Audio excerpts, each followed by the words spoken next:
All right, welcome in everybody to the deep dive. So today we're going to be diving into something that I think is really important. That's finding your purpose.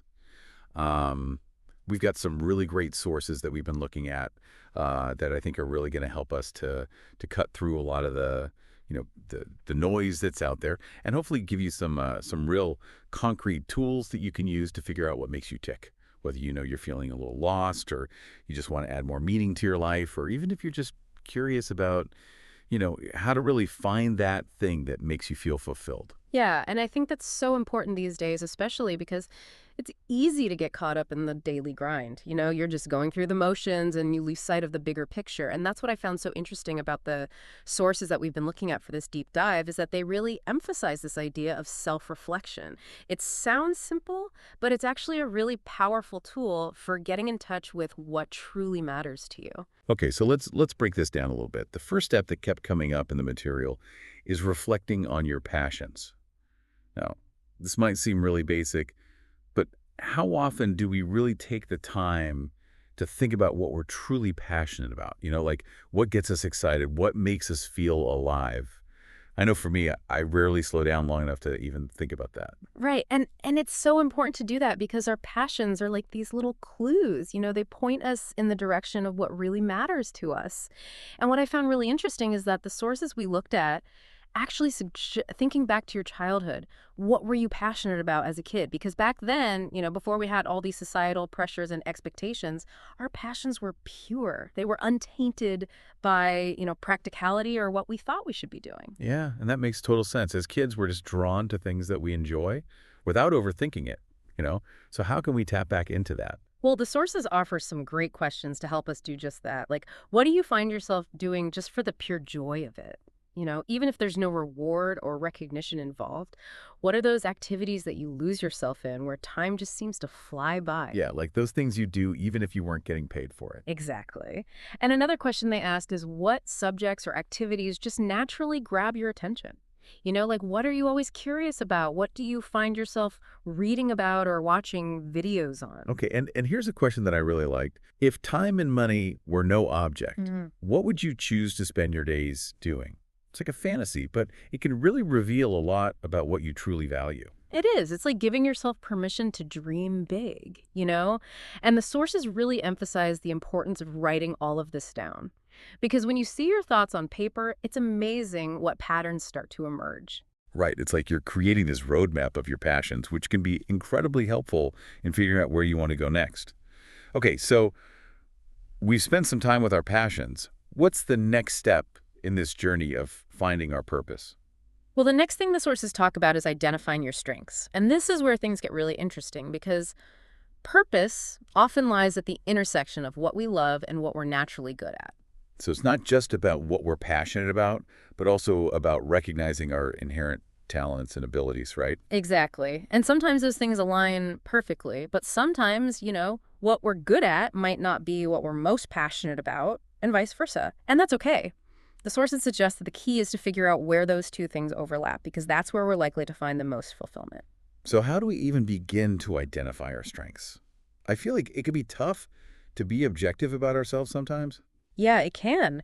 But the sources offer some really helpful suggestions.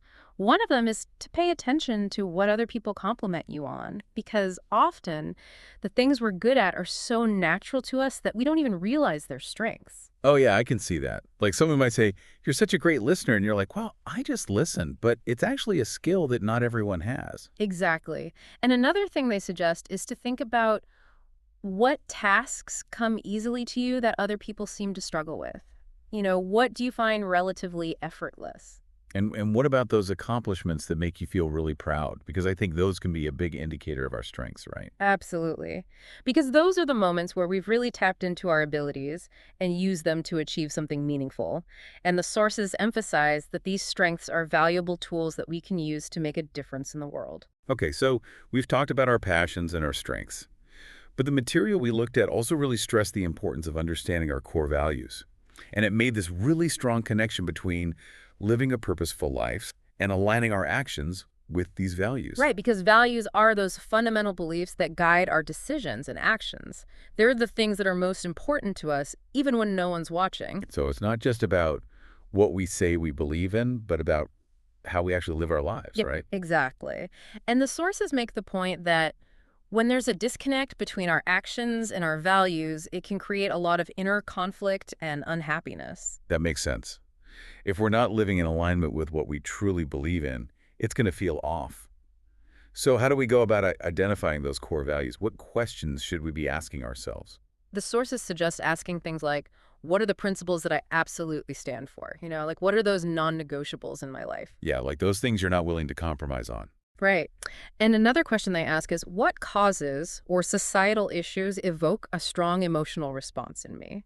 What are those things that make me feel angry, passionate, or inspired to take action?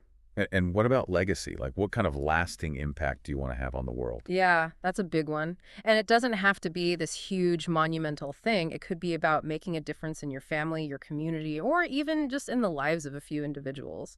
The point is to think about what you want to be remembered for, what kind of mark you want to leave on the world. And the sources suggest identifying your top 3 to 5 core values and actually writing them down. Because having that clarity can really help to guide your decisions and keep you on track. It's like having a compass, It Yeah. helps you to navigate through life's choices and make sure you're heading in the right direction. Okay, so we've got passions, strengths, and values. What else do we need to consider in this whole purpose-finding process? Well, the next step that came up in our sources is to look for patterns in your life. And I have to admit, this one really intrigued me because it's like becoming a detective of your own life? It is. It's like looking for clues in your past experiences. And the Hmm. sources encourage us to think about which experiences have brought us the most joy, satisfaction, or even a sense of flow. Right, those moments where you're so engaged in what you're doing that time just melts away. Exactly.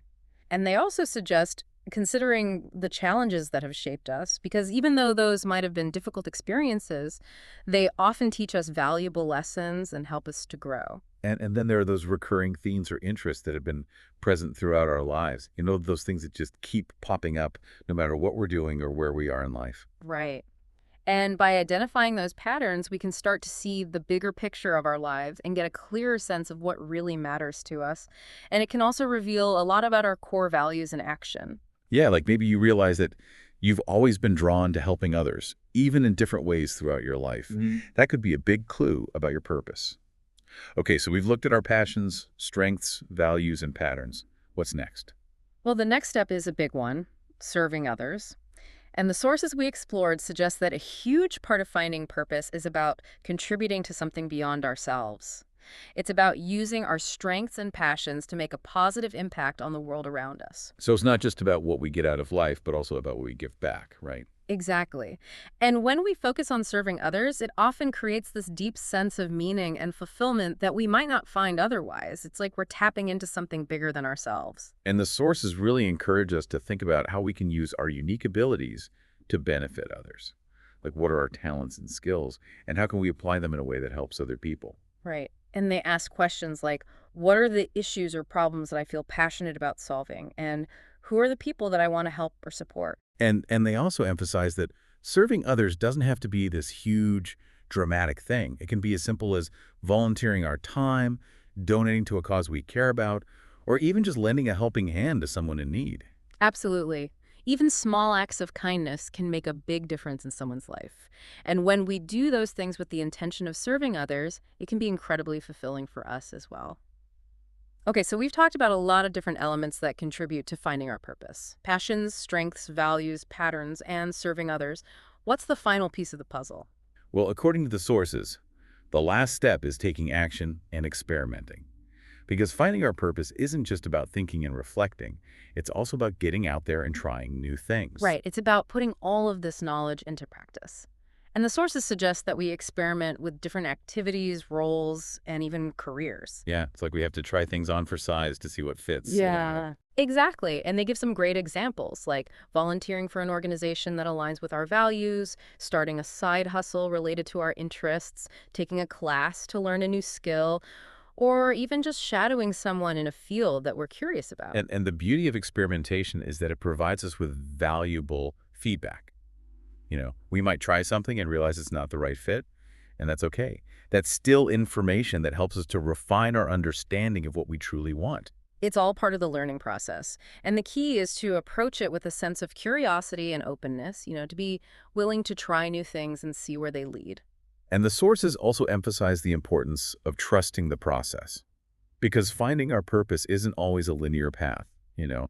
It can be messy and unpredictable. There might be detours and setbacks along the way. Right, and that's totally normal. And it's important to be patient with ourselves and to remember that our purpose can evolve over time. What we're passionate about today might not be what we're passionate about 10 years from now. And that's okay. The most important thing is to keep moving forward, to keep exploring, and to keep aligning our actions with our values.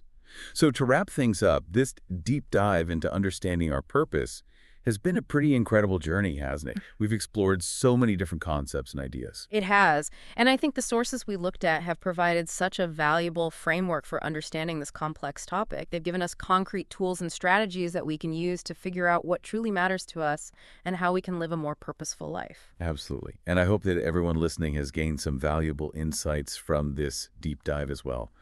So as we come to the end of our exploration, I'm going to leave you with one final thought. Yeah, I think a good question to ask yourself is, what's one small step that I can take today to further explore my purpose? It could be anything from spending a few minutes journaling about your passions to researching a volunteer opportunity or even just having a conversation with someone who inspires you. The key is to take action, no matter how small, and to trust that it will lead you closer to finding your purpose. And as always, thanks for joining us for the deep dive. Until next time.